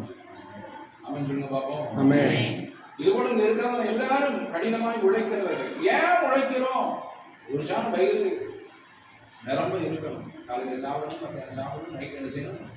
சாப்பிடணும். சாப்பிட்டாதான் வேலை செய்ய முடியும், சாப்பிட்டாதான் உழைக்க முடியும், சாப்பிட்டாதான் வாழ முடியும். சாப்பிடாட்டா உயிர் போயிடும். சாப்பிடணும். சில சாப்பிடாமலே பல வருஷம் இருந்திருக்காங்க. அது என்னமோ தெரியல. அதெல்லாம் அந்த செய்தியை கேட்கும்போது ஆச்சரியமா இருக்கு. அப்போ ஒரு ஜான் வயிற்றை நிரப்புவதற்காக எவ்வளவு பிரயாசப்பட வேண்டியது இருக்கிறது என்பதை நாம் சிந்தித்து பார்க்கிறோம். இந்த இயேசு உங்கள் வீட்டில் இருந்து ஆவிக்குரிய ஆசீர்வாதங்கள் இருந்து சரீர ஆசீர்வாதங்கள் இந்த வீட்டை நிரப்ப நிரப்ப நிரப்ப ஸ்தோத்திரம். கர்த்தர் உங்களை எல்லை இல்லாத அன்பினால கர்த்தர் உங்களை நிரப்ப அவர் நல்லவராக கர்த்தர் செய்கிறதான கிரியை என்ன? நீங்க கர்த்தரை கனப்படுத்த கர்த்தர் உங்கள் மேல ரொம்ப பிரியமாகவே. ஜேக்கப் அவர்கள் திருமணமான நாளில் இருந்து இதுவரைக்கும் சிஸ்டர் ஷீபா அவர்கள் மேல ரொம்ப பிரியமா இருக்கிறோம் இல்லையா? வருஷம் எந்த வருஷம்? 2005. 20 வருஷம் ஆயிடுச்சு. 20 வருஷம் ஆயிடுச்சு. ரொம்ப அனுபவிச்சிருக்கிற சிஸ்டர் உங்க மேல. அதுபோல சிஸ்டர் அவர்களும் 20 வருஷமா ஜேக்கப் மேல என்ன ஒரு அன்பு. அப்பா உண்மை நான் சொல்றது தப்பு இல்லை. அவங்க உண்மை அவங்க வாய்நாளையே சொல்லிட்டாங்க. அறிக்கை செய்தார். பிள்ளைகள் மேல அவர்கள் வைத்திருக்கிறதான அன்பு, பிள்ளைகள் பெற்றோர் மேல வைத்திருக்கிறதான அன்பு. நாம சொல்லி பார்ப்போம். இப்போ உள்ள பிள்ளைகளுக்கு அந்த அன்பை வெளிப்படுத்த தெரியாது. ரொம்ப அன்பா இருக்குன்னு சொல்லுவாங்க தவிர அன்பை என்ன செய்யாது? வெளிப்படுத்த தெரியாது. வெளிப்படுத்திட்டா யார் என்னமோ நினைச்சிருவாங்களோ அப்படிங்கிறதான ஒரு எண்ணம் என்ன செய்யும்? சான்சனுக்கு அன்பு இல்லாம இருக்கு. மன நிறைய அன்பு இருக்கு. ஆனாலும் அதை என்ன செய்ய மாட்டான்? வெளிப்படுத்த மாட்டான். அது 22ஆம் தேதிக்கு அப்புறம் 22ஆம் தேதிக்கு அப்புறம் வேற மாதிரி இருக்கும். அம்மா அப்படிங்கிற மாதிரி தான் இருக்கும். ஆனாலும் அன்பாகத்தான் இங்க இருப்பான். எப்படி இருப்பான்? அன்பாகத்தான் இருப்பான். அதுல எந்த ஒரு மாற்று கருத்து இல்லை. அப்போ நான் என்ன சொல்ல வருகிறேன்? கணவன் மனைவி கணவனிடத்துல, பெற்றோர் பிள்ளைகளிடத்துல, பிள்ளைகள் பெற்றோரிடத்துல வைக்கிற அன்பை விட மேலான இயேசுவின் அன்பு மேலான. இன்றைக்கு நான் இங்கே இருக்கிறேன் என்று சொன்னால் இயேசுவின் அன்பினால்தான். இயேசு ரொம்ப அன்புள்ளவர், ரொம்ப நேசிக்கிறவர். இயேசு என்னை நேசித்ததுனால தான் இயேசு சிலுவையை சுமந்தார். இயேசு ஏன் சிலுவையை சுமந்தாரு? அவருக்கு ஒரு கடமை செய்யணும் என்பதற்காக அல்ல. இயேசு தன்னுடைய கடமையை நிறைவேற்ற வேண்டும் என்பதற்காக செய்த ஒன்று அல்ல. புரிந்த சத்தம் அமைஞ்சு. இப்போ கணவருடைய கடமை என்று இருக்கிறது, மனைவியினுடைய கடமை என்று ஒன்று இருக்கிறது, பிள்ளைகளின் கடமை என்று என்ன இருக்கிறது? ஒன்று இருக்கிறது. இப்ப இயேசு சிலுவையை சுமந்தார் என்றால் கடமைக்காக இயேசு சிலுவையை சுமக்கிற. அதை நாம் நன்றாய் புரிந்து கொள்ள வேண்டும். ஏதோ கடமையை நிறைவேற்றணும். பிதா என்ன அனுப்பிட்டாரு. பிதா என்ன செஞ்சிட்டாரு? பூமிக்கு அனுப்பிட்டாரு. அது நேரம் வந்தது. இனிமே நான் தப்பிக்க வேற வழியே இல்லை.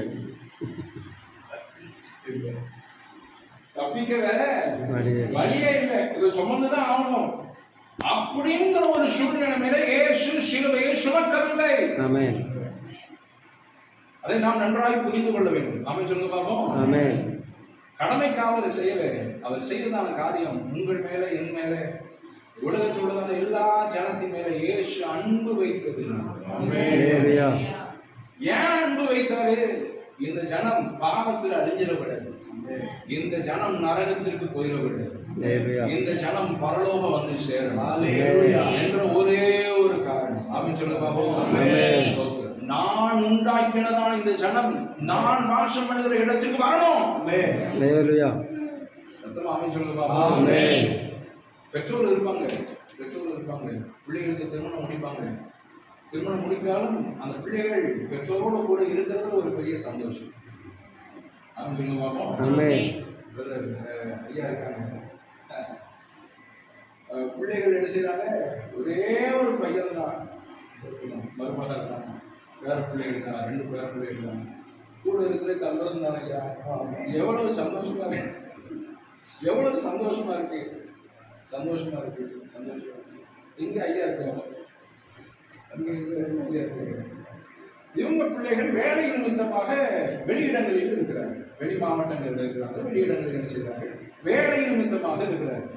ஏன்னா அவர்களுக்கு இங்க வந்தா என்ன இல்லை, வேலை இல்லை, ஆகியனால வெளியே இருக்கிறாங்க. அருமையான ஐயாவுடைய மகன் அவர்கள் எட்டயபுரத்துல நம்முடைய ஸ்தாபனத்தில் அவர்கள் ஊழியம் செய்து கொண்டிருக்கிறார், சபை நடத்தி கொண்டிருக்கிறார். ஊழியத்தின் நிமித்தம் அவர் அங்கே இருக்கிறார். மகள் வேலை நிமித்தம் வேற ஒரு மாநிலத்தில் இருக்கிறார். அதுபோல ஐயாவுடைய பிள்ளைகள் 2 பேரும் வேலை நிமித்தம் என்ன செய்கிறார்கள், வெளியே இருக்கிறார்கள், வெளியே இருக்கிறார்கள். ஆனா அவங்களுக்கு பிள்ளை என்ன இருக்கும் தெரியுமா, அந்த பிள்ளைகள் என் கூட இருந்த எப்படி இருக்காங்க, இருக்காது. ஆமா இருக்காது இல்லையா, இருக்கு இருக்கு. ஒரு தண்ணி கேட்டா தவிச்ச வாய்க்கு தண்ணி குடிக்க இவங்க 2 பேரும் தான் மாறி மாறி, ஆட்சி ஐயர் தான் மாறி மாறி கொடுத்துட்டு குடிமை தவிர பிள்ளைகள் வந்து ஒரு காரியத்தை செய்வதற்கு அங்க என்ன இல்லை, வழி இல்லாமல் இருக்கிறது. வழி அவங்களுக்கு ஆசை, அவங்களுக்கு என்னது, பிள்ளைகள் என்ன செய்யணும், கூடவே தான் இருக்கணும். இப்போ சிஸ்டர் ஷீபா வந்து ஒரு பிளான் கூட பண்ணியிருக்கலாம். ஆமா, நம்ம கீழே இருந்துக்கிடுவோம், மேல ஒரு வீட்டை கட்டி மூத்தோட மேல வச்சுக்கணும், அதுக்கு மேல ஒரு வீட்டை கட்டி அப்படின்னா இல்லையோ, கல்யாணம் முடிச்சதையோடு வெளியே வண்டிகள் அது வரும்போது பார்த்துக்கலாம், வரும்போது பார்த்துக்கலாம். இல்ல, பெற்றோருடைய ஆசையை சொல்றேன். ஒரு சாதாரண மனிதனா இருக்கிற ஒரு பெற்றோருடைய ஆசையை பிள்ளைகள் நம்ம பக்கத்தில் இருக்கணும், நம்ம பிள்ளைகள் பக்கத்தில் இருக்கணும்ன்ற ஒரு எண்ணம் இருக்கும் பொழுது அனைத்தையும் படைத்த தேவனாகிய கர்த்தர் நம்முடைய பிள்ளைகளை, நம்ம எல்லாருடைய பிள்ளைகள் நம்ம எல்லாம் அவரோடு கூட வைத்துக் கொள்ளத்தான் அவர் விரும்புகிறார். சொல்கிறார், நான் போகிறேன் உங்களுக்கு ஒரு ஸ்தலத்தை என்ன செய்ய போகிறேன், ஆயத்தம் பண்ண போகிறேன். எதற்காக? நாம் அங்கே போய் குடியிருப்பதற்காக. சதாகாலமும் அவரை பரிசுத்தர் என்று சொல்லி தூதர்கள் இப்பொழுது ஆராதித்துக் கொண்டிருக்கிறாங்க. காலம் வரும், நம்மையும் கர்த்தர் எடுத்துக்கொண்டு நாமும் பரலோகம் செல்வோம். அங்கே இருந்து அந்த பரிசுத்த தெய்வத்தை நாம் பாடி துதித்து ஆராதிப்பதற்குரிய காலத்தை கர்த்தர் நமக்கு வைத்திருக்கிறார். அப்போ தகப்பனுடைய இருதயம் பிள்ளைகள் தன்னோடு கூட இருக்கணும். இந்த ஒரு காரியத்திற்காகத்தான் இயேசு நம்ம அன்பு வைத்து ஒருபோது நீங்க தவறா நினைச்சிட கூடாது. இயேசு சிலுவையை சுமந்தது அவருடைய கடமை, அவர் செய்தார் என்பதல்ல. இயேசு வாரினால் அடிபட்டது அவருடைய கடமை, அப்படி போகணும், அந்த பாதையில் அவர் கடந்து போகணும் என்பது அவருடைய கடமை, அதற்காக அவர் செய்தார் என்பதல்ல. இயேசு அவர் சிங்காசனத்தை விட்டு இறங்கி வந்ததற்கு மெயின் ரீசனே உங்கள் மேல என் மேல இயேசு அன்பு வைத்தது. அவரை வாரினால் அடித்தார்கள், இயேசுவின் சிரசிலை முன்மூடி வைத்தார்கள், அவருடைய முகத்தில் அவர்கள் காரி துப்பினார்கள், சிரசிலை கம்பால அடித்தார்கள், இயேசுவின் சிரசிலை கொட்டினார்கள், இயேசுவை சிலுவையை சுமக்க வைத்தார்கள். பல மைல் தூரம் இயேசு சிலுவையை சுமந்து கொண்டு போனார். அந்த சிலுவையில இயேசுவை 3 ஆணிகளினாலே அடித்தார்கள். சிலுவையில இயேசுவை தொங்க விட்டார். அவர் யார்? சிலுவையில தொங்குகிறவர் யார்? சிலுவையில தொங்குகிறவர் யார்? அவர் இரட்சகர். சிலுவையில தொங்குகிறவர் யார்? அவர் பரிசுத்தர். சிலுவையில தொங்குகிறவர் யார்? ரட்சிக்க மீட்பதற்கு அதிகாரம் கொண்ட ஒரே ஒரு தெய்வம். ஒரு மனிதனை மீட்க, ஒரு மனிதனை விடுதலையாக்க பிசாசின் கட்டிலிருந்து இயேசு ஜனத்திற்கு விடுதலை தந்தார். இயேசு போன இடங்களில் எல்லாம் அற்புதங்கள் அடையாளங்கள் நடந்து கொண்டே இருந்தது. ஏன் காரணம்னா அவர் தெய்வம். இயேசு எந்தெந்த கிராமங்களுக்கு எல்லாம் போனாரோ, என்னென்ன பட்டணங்களுக்கு எல்லாம் இயேசு நுழைந்தாரோ, அங்க எல்லாம் அற்புதம் நடந்தது. கேட்க முடியாதவர்கள் கேட்டார், பார்வை இல்லாதவர்கள் பார்த்தார்கள், பேச முடியாதவர்கள் பேசினார்கள், நடக்க முடியாதவர்கள் நடந்தார்கள், காய்ச்சல் நீங்கினது. வியாதிகள் நீங்கினது. இயேசு அநேகரை தொட்டு சுகமாக்கினார். இயேசுவை யாரெல்லாம் தொட்டார்களோ அவர்களும் சுகமானார்கள். இயேசு 33 ஆண்டு காலம் இந்த பூமியில் அவர் வாழ்ந்தார் என்பதற்கு எல்லா சரித்திரமும் இருக்கிறது. கடைசி 3 ஆண்டு காலம் இயேசு ஊழியம் செய்தார். என்பதற்கும் சரித்திரம் இருக்கிறது. 3.5 ஆண்டு காலம் தான் இயேசு ஊழியம் செஞ்சிருக்கிறாரு. இந்த 2000 வருஷமா இயேசுவை குறித்து எல்லாரும் பேசிக் கொண்டு இருப்பதற்கு, எல்லா ஆவிக்குரிய ஜனமும் பேசுவதற்கு, எல்லா சபையும் பேசுவதற்கு ஆவியானவர் அதிகாரம் தந்திருக்கிறார். அவன் சொல்லுங்க பாப்போம். இயேசு மரித்த உடனே, இயேசு செத்த உடனே அவருடைய பெயரை இல்லாமல் ஆக்கிவிட வேண்டும் என்று சொல்லி நினைத்த யூதர்கள் கூட்டம் உண்டு. இயேசுவின் பெயரை என்ன செய்யக்கூடாது, வெளியே வந்துவிடாது என்று சொல்லி நினைத்ததான யூத ஜனமெல்லாம் உண்டு. ஆனால் இன்னும் 2000 வருஷம் ஆச்சு. இன்னும் எத்தனாயிரம் வருஷம் ஆனாலும் சரி, இயேசுவின் நாமத்தை, இயேசுவின் பெயரை எந்த ஒரு ஈன சக்தியும் அளிக்க முடியும். அவன் சொல்லுவாங்க இது பெருகி கொண்டே தான் இருக்கும். இப்ப இங்கே கர்த்தர்களை கொண்டு வந்ததுக்கு காரணம் என்ன? ஏதோ ஒரு காரணம் இருக்கு. ஜே நகருக்கு கொண்டு வந்ததுக்கு காரணம் என்ன? ஏதோ ஒரு காரணம் இருக்கு. ஆரைக்குளத்திற்கு கொண்டு வந்ததற்கு காரணம் என்ன? ஏதோ ஒரு காரணம். அப்படி சொல்லுவாங்க. பெருமானவரத்திற்கு கொண்டு வந்த காரணம் என்ன? எங்கேயோ இருந்தாங்க குஜராத்ல இல்லையா? பெருமானவரத்திற்கு கொண்டு வந்த காரணம் என்ன? ஏதோ ஒரு காரணம் இருக்கு. ஆமா, ஆரைக்குளத்துக்கு வந்த காரணம் என்ன?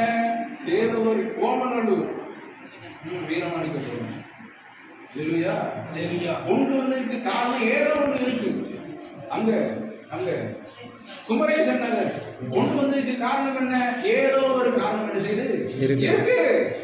காரணம் இல்லாமல் கர்த்தர் கொண்டு வரல. இந்த இடத்துல கர்த்தர் கொண்டு வந்திருக்கிறாங்க. ஏதோ ஒரு அற்புதம், ஏதோ ஒரு அசைவு வரக்கூடிய நாட்களில் நிச்சயம் இயேசு செய்ய அவர் நல்லவர். நீ வாயை திறந்து ஒண்ணுமே சொல்ல வேண்டாம். நீ வந்து போகிறத பார்த்து இவர்களுக்குள் இயேசு இருக்கிறார் என்பதை சுற்றிலும் இருக்கிற சாட்சிகள் எழுப்பத்தான் போகிறது. இவர்கள் மூலமாக இந்த ஸ்தலத்தில் இயேசுவின் நாமம் மகிமைப்படத்தான் போகிறது. உள்ளத்தில் ரொம்ப சந்தோஷப்படுகிறவங்க மாத்திரம் நல்ல கையை தட்டி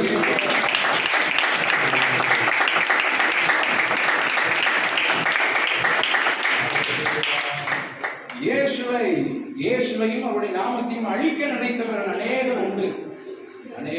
ஆனாலும் இந்த 2000 வருஷம் ஆச்சு, இயேசுவின் நாமத்தை என்ன செய்ய முடியல, அழிக்க முடியல. இன்னும் எத்தனாயிரம் வருஷமானாலும் சரி இயேசுவின் பெயர் என்ன செய்ய முடியாது, யாரும் அழிக்க முடியாது, யாரும் கெடுக்க முடியாது. அது பெருகி கொண்டு இருக்கும். அது இப்போ உங்களுக்கு புரிஞ்சிச்சா ஏன் கர்த்தர் உங்களுக்கு கொண்டு வந்தாரு? மலத்திலேயே சுத்திட்டு இருந்தாரு. ஆமா, அங்கிருந்து 2 வீலர் எடுத்து வெளியே வந்துட்டாலே கடைகள் தான். 2 வீலர் எடுத்து வெளியே வந்துட்டாலே ஆஸ்பத்திரி தான். 2 வீலர் எடுத்து வெளியே வந்துட்டாலே அங்க ஒரு பெரிய மார்க்கெட்டு தான்.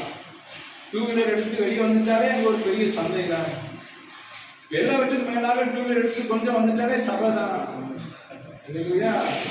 நடந்தே வந்து இருந்துன்னா சேர்ந்துடுறாங்க. அங்கிருந்து பிச்சு கொண்டு வந்து இங்க வந்து இருக்கணுமா? உள்ளத்துல ஒரு கேள்வி இருக்கு, ஒரு காரணம். அவர்களும் பார்த்தாங்க. ஆணையார் குளத்துல பாத்தீங்கல்ல, அப்புறம் பெருமாள்புரத்துல பாத்தீங்கல்ல, என்ஜிஓ காணியில பாத்தீங்கல்ல, மகிழ்ச்சி நகர்ல பாத்தீங்கல்ல, நடக்கல. இங்கதான் நடந்திருக்கு. இங்கதான் கத்துறது வாய்ப்பு பண்ணியிருக்கிறார். நோக்கம் உண்டு. என்ன உண்டு சொல்லுவாங்க? நோக்கம் உண்டு. அந்த நோக்கத்தை மறந்துவிடாது. அந்த நோக்கத்தை விட்டுறக்கூடாது. அதை நிறைவேற உங்களால் எவ்வளவு முயற்சி எடுக்க முடியுமோ அதை 100க்கு 100 எடுங்க. கர்த்தர் அதை வாய்க்க செய்வதற்கு இயேசு உண்மை உள்ளவராக. இவருக்கு மாத்திரம் சொல்லலை, ஜெருசலேம் எல்லாருக்கும் கேடிஷ் நகர். என்ன நகர்? கேடிஷ் நகர். கொண்டு போனதுக்கு காரணம் என்ன? நோக்கம் இருக்கு. அப்படின்னு சொல்லுவாங்க. நோக்கம் இல்லாம கர்த்தர் வைக்கல, கர்த்தர் நடத்தல. பான்ஸ் ஸ்ட்ரீட் நோக்கம் இல்லாம வைக்கிறல்ல. இத்தனை வருஷமா கர்த்தர் அற்புதமாக நடத்தினார். இல்லையா? இனிமேலும் நடத்துவதற்கு இயேசு உண்மை உள்ளவர் என்பதை விசுவாசிக்கிறவங்க மாத்திரம் வலது உயர்த்தி கர்த்தரை ஸ்தோத்திரம் பண்ணுங்க.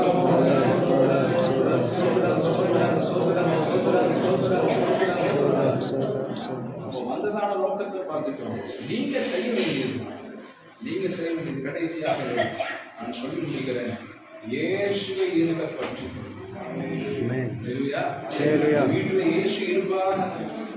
இந்த வீட்டில் ஆவிக்குரிய நன்மைகள் ஆசீர்வாதங்கள் இருக்கும். இந்த வீட்டில் சரீர நன்மைகள் ஆசீர்வாதங்கள் இருக்கும். அல்லேலூயா. ஒன்றும் குறைபடாது. கர்த்தருடைய பரிசுத்த நாமம் மகிமைப்படுவதாக. இங்க வந்ததான நோக்கத்தையும் புரிந்து கொள்ளுங்கள். கடைசியாக சொல்லுகிற காரியம், இவைகள் எல்லாம் நடக்கணும்னா, இவைகள் எல்லாம் நிறைவேறணும்னா ஏசப்பாவை இருக பற்றி சூழ்நிலை இப்பொழுது இருக்கிறது போல இருக்காது. இன்னைக்கு கையில பணம் இருக்கும், நாளைக்கு கையில என்னடாது பணம் இருக்கு. பணம் இருந்தாலும் பணம் இல்லாட்டாலும் உள்ளத்தில் உள்ள ரட்சிப்பின் சந்தோஷத்தை இழந்துடவே. அவன் சொல்லி பார்ப்போம். உள்ளத்தில் உள்ள என்ன சந்தோஷம்? ரட்சிப்பின் சந்தோஷம். அது பணத்தினால் வந்த சந்தோஷம் இல்லை.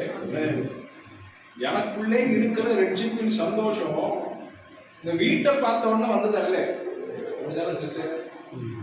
வீட்டை பார்த்த உடனே ஏ அப்பா இந்த வீட்லயும் நம்ம குடியிருக்க போறோம், எவ்வளவு அழகா இருக்கு, இதனால வந்த சந்தோஷம் இல்லை அந்த ரட்சிப்பின் சந்தோஷம். இது என் இயேசு என் பாவத்திலிருந்து மீட்டதுனால, என்ன சாபத்திலிருந்து என்ன விடுதலை ஆக்கினது. யாரும் என்ன சாபத்திலிருந்து விடுதலையாக்க முயற்சி எடுத்தது இல்லை. இயேசு மாத்திரமே என்னை சாபத்திலிருந்து விடுதலையாக்க முயற்சி எடுத்தார். என்னை விடுதலை ஆக்கினார். பாவத்திலிருந்து இயேசு என்னை விடுதலை ஆக்கினார். ஆகியனால எனக்குள்ள வந்ததுதான் ரட்சிப்பின் சந்தோஷம். அந்த ரட்சிப்பின் சந்தோஷம் பணத்தை வச்சு அளவிட முடியாது, பொருளை வச்சு அளவிட முடியாது, கூட இருக்கிற நபர்களை வச்சு என்ன செய்ய முடியாது, அளவிட முடியாது. என்னுடைய சரீரம் பலவீனப்படும் பொழுது அந்த ரட்சிப்பின் சந்தோஷம் குறைஞ்சிடாது. அப்படின்னு சொல்லுங்க பாப்போம். என்னுடைய சரீரத்தோட பலன் குறையும் பொழுது அந்த ரட்சிப்பின் சந்தோஷம் குறைஞ்சிடாது. அந்த ரட்சிப்பின் சந்தோஷம் பெருகிக் கொண்டே தான். நான் பலவீனப்பட்ட நேரத்திலும் நான் உண்மையாக ரட்சிக்கப்பட்டிருந்தார். ரட்சிப்பின் சந்தோஷம் பெருகிக் கொண்டே குறைவு சில நேரத்தில் வரும்பொழுது கர்த்தர் நிறைவாக்குவார். இந்த குறைவு வருகிற நேரத்தில் அதை மேற்கொள்வதற்கு கர்த்தர் நமக்கு அதிகாரம் தந்து அதை செயல்படுத்தும் பொழுது அந்த நேரத்திலும் அந்த ரட்சிப்பின் சந்தோஷம் ஒருபோதும் குறையாது. இந்த வீட்டில இந்த ரட்சிப்பின் சந்தோஷம் ஒரு ஊற்று போல பொங்கி வருவது. கர்த்தர் நிச்சயம் அனுக்கிரகம் செய்வார் என்று சொல்லி விசுவாசிக்கிறவர்களே சத்தமராமே சொல்ல பார்ப்போம்.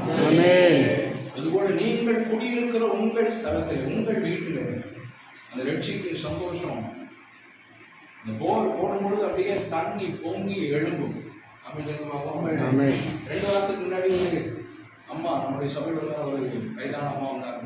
ஐயா, என்னுடைய மகள் வீட்டில் வீடு கட்டுவதற்காக போர் போட்டாங்க ஐயா. போர் போடும் பொழுது 500 அடி போட்டாச்சு. 500 அடி என்ன போட்டாச்சு? போர் போட்டாச்சு. சுத்தமா தண்ணியே இல்லை, ஒரே புகையா வருது. எங்களுக்குலாம் ரொம்ப வருத்தமா போச்சு. அப்போ நாங்க ஜோம் பண்ணி தான் போட்டோம். அப்போ அந்த போர் போடுறவர் வந்து சொல்லிட்டாரு, இப்போ வேற இடத்த நம்ம மாத்தி போடுவோம், அங்கேயாவது தண்ணி விடுதான்னு பார்ப்போம். அப்போ எனக்குள்ளே ஒரு விசுவாசம் வந்துச்சு, விடக்கூடாது. என்ன சொல்லிட்டாரு? 500 அடி போட்டாச்சு, விடக்கூடாது. இன்னும் 500 அடி போட்டாலும் பரவாயில்லை, இதை என்ன செய்யக்கூடாது, நிறுத்தக்கூடாது சொல்லி எனக்குள்ளே ஆவியான ஒரு உத்வேகத்தை தந்தாரு. நான் அவங்களை கூப்பிட்டு சொன்னேன், இன்னும் 500 அடினாலும் போடியா, நான் காசு தரேன், நீ போட்டே ஆகணும், அந்த இடத்துலயே போடு, இதுல கர்த்தர் ஊற்றை தருவார் அப்படின்னு சொல்லி அவங்களை நான் போட சொன்னேன். அடுத்த 40வது அடியில தண்ணி பொங்கி வந்துடுச்சு. அதுக்கு மேல அவங்க போட முடியலன்னு சொல்லிட்டாங்க. பாஸ்டர் ஆரம்பிச்சு அவங்களுக்கு சந்தோஷம், அவங்களுக்கு தண்ணி வந்தா எனக்கு என்ன, அவருக்கு தானே கர்த்தர் ஆசீர்வதிச்சிருக்கிறாரு, அவங்களுக்கு தானே கர்த்தர் வைத்தாரு, அவங்க ஜெபத்தை தானே கர்த்தர் கேட்டுட்டாரு. என் ஜெபத்தை எங்கே கர்த்தர் கேட்டாரு?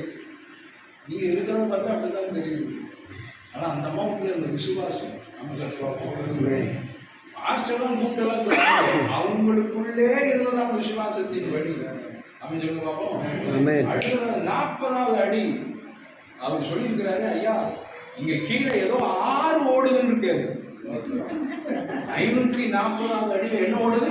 6 கீழே 6 ஓடுது. இப்படி ஓடுறதுனால தான் இவ்வளவு தூரம் தண்ணி எங்களால் அதுக்கு மேல நினைச்ச முடியல, போட முடியாத அளவுக்கு தண்ணி பொங்கி வருகிறது என்று சொன்னால் அதுதான் காரணம். உங்கள் ரட்சிப்பின் ஊற்று பொங்கி வருவதற்கு,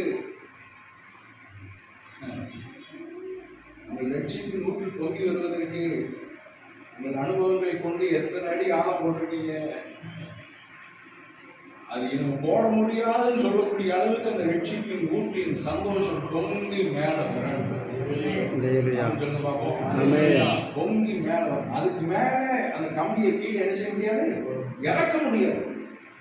மிஷினே வச்சு அந்த போரை இறக்கினாலும் என்ன செய்ய முடியாது, இறக்க முடியாது. அதுதான் அந்த ரட்சிப்பின் சந்தோஷத்தின் ஊற்று.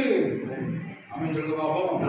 அதாவது அந்த ரட்சிப்பின் சந்தோஷத்தின் ஊற்று வந்துட்டு வைங்களேன், பொங்கி வந்துட்டு வைங்களேன், இந்த உலகத்தில் உள்ள கவலைகள், இந்த உலகத்தில் உள்ள பாரம் எல்லாம் மறைந்து போகும்.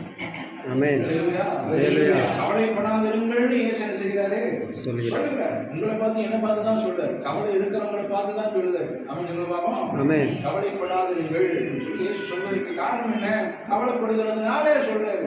ஸ்தோத்திரம். அந்த கவலையெல்லாம் நம்ம மறந்து போனோம்னா ரட்சிப்பின் ஊற்று ஒரு நாளும் வற்றி போகாமல் பொங்கி கொண்டே. ரட்சிப்பின் ஊற்று உள்ளத்தனாலத்தில் என்ன செய்யணும், பொங்கி கொண்டே இருக்கும். உங்களுக்காக நான் செபிக்க விரும்புகிறேன். இந்த ரட்சிப்பின் ஊற்று ரட்சிக்கப்பட்டதுனால, இயேசுவை சொந்த ரட்சகராக ஏற்றுக்கொள்ளுகிறதுனாலே வருகிறதான ஒரு சந்தோஷம் இருக்குல்ல, அது வேற எங்கேயும் கிடைக்கல. நம்ம சொல்லுங்க பார்ப்போம், வேற எங்கேயும் கிடைக்கும், வேற எங்கேயும் கிடைக்கும். நான் தேடி போகிறது அல்ல தெய்வம், என்னை தேடி வருகிறவர் தான் தெய்வம். நான் தேடி போகிறது அல்ல. நான் மதத்தை தேடி போகலாம், இங்க இருக்கிறதான சுற்றியில் இருக்கிறதான காரியங்கள் என்ன செய்யலாம், நான் தேடி போகலாம். ஆனால் என்னை தேடி வருகிறது தான் தெய்வம். இயேசு என்னை தேடி வந்தார், பாவத்திலிருந்து என்னை மீட்டார், சாபத்திலிருந்து என்னை முற்றிலுமாக கழுவி என்னை பரிசுத்தப்படுத்தினார். பரிசுத்தப்படுத்தின தெய்வம் என்னை ரட்சித்திருக்கிறார் என்கிறதான சந்தோஷம். ரட்சிப்புனா என்ன, பாவ மன்னிப்பு நிச்சயத்தை பெற்றார். என் பாவமெல்லாம் மன்னிக்கப்பட்டது என்று நாம் ஒரு சந்தோஷம் இருக்கிற, அதை போல ஒரு சந்தோஷம் உலகத்தில் வேற எதுவுமே கிடையாது.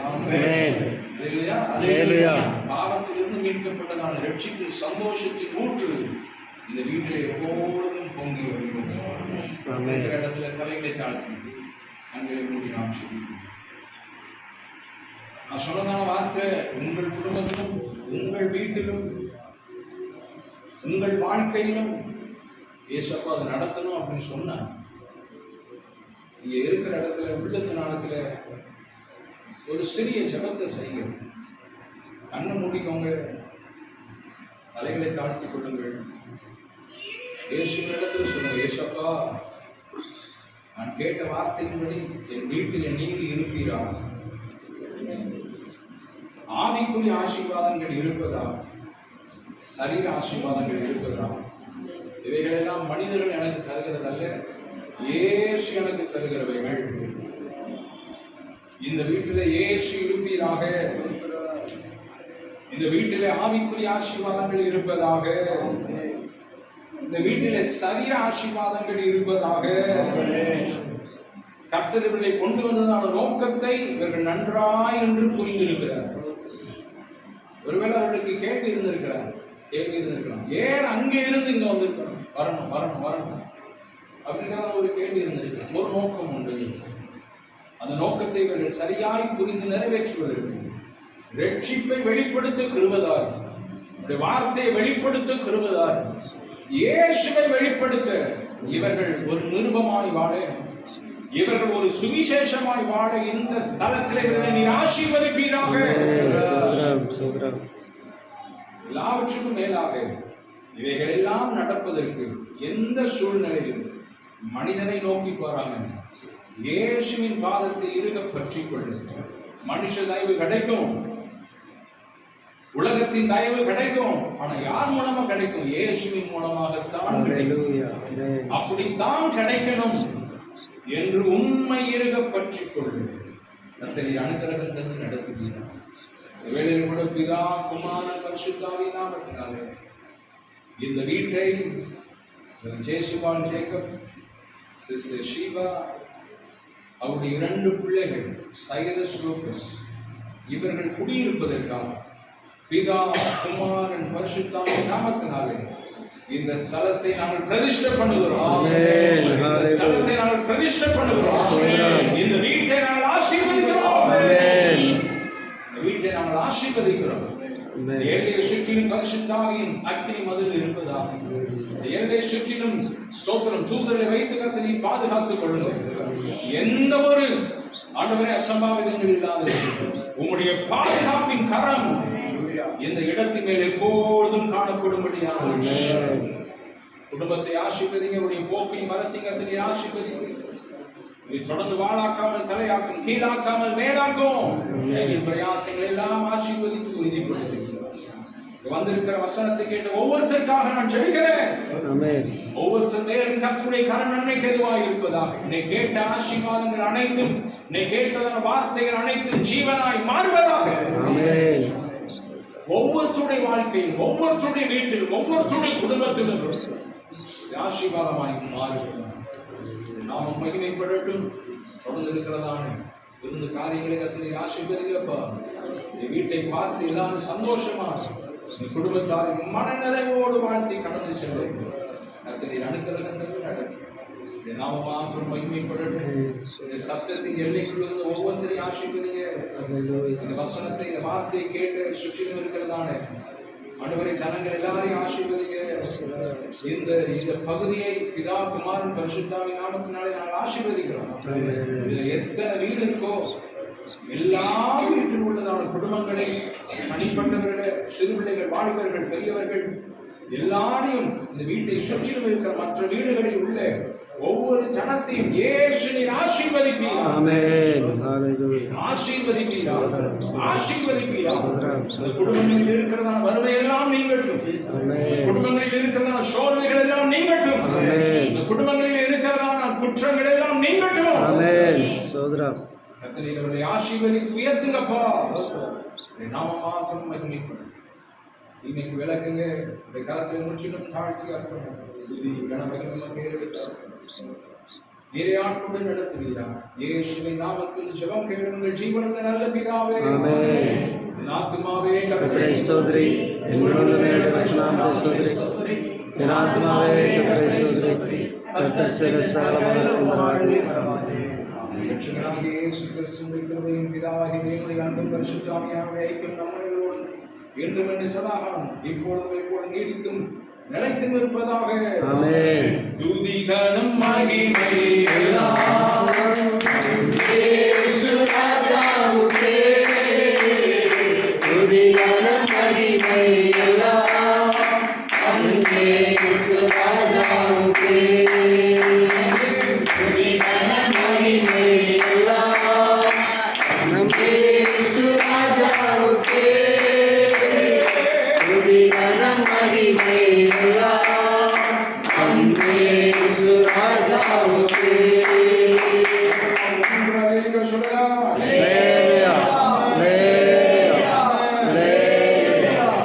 நிறைவாக ஆசீர்வதிப்பாராக.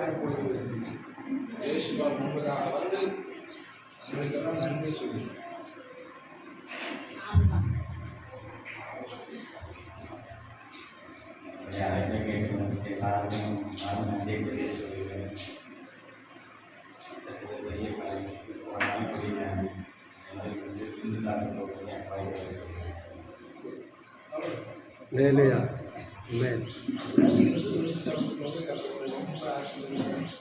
வீட்டை பாருங்க.